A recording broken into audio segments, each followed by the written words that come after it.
Bonjour, c'est moi, Super Patron. Aujourd'hui, nous allons nous intéresser aux organisations publiques. Mais qu'est-ce qu'une organisation publique ? Une organisation publique est une entité dont l'État possède le contrôle. Elle produit des services publics pour satisfaire l'intérêt général dans divers domaines comme la santé, la sécurité, l'éducation, la justice, l'administration, la culture, les transports et bien d'autres.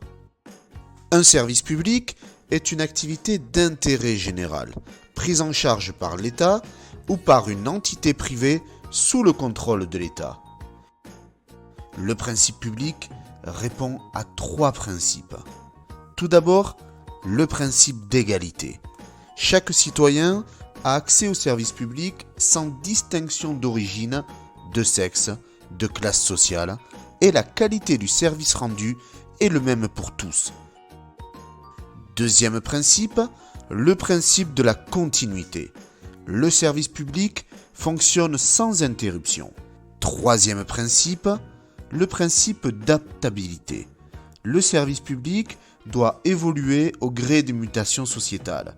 Il doit suivre les besoins des usagers et les évolutions techniques. Par exemple, la demande de documents officiels sur Internet.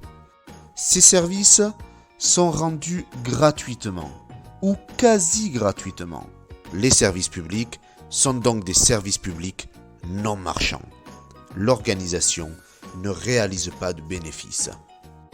Il existe plusieurs catégories d'administration publique. Tout d'abord, les administrations centrales. L'État et la plupart de ses ministères assurent principalement les fonctions régaliennes comme la police, l'armée, la justice. Ces organisations publiques œuvrent pour l'ensemble du territoire français. Elles produisent donc des services publics nationaux. À ce titre, elles ont un champ d'action géographique national. Autre catégorie, les entreprises publiques, comme la SNCF. Elles ont une mission d'intérêt général. Ce sont des services publics nationaux. Elles œuvrent sur l'ensemble du territoire et parfois même en dehors des frontières françaises. Elles ont donc un champ d'action géographique national, voire international. Autre catégorie, les collectivités territoriales, comme les communes, les départements, les régions. Elles produisent des services publics locaux et ont donc un champ d'action géographique local. Et enfin, dernière catégorie, les organisations privées dans le cadre d'un partenariat public-privé. Elles produisent aussi des services publics locaux et ont donc un champ d'action géographique local.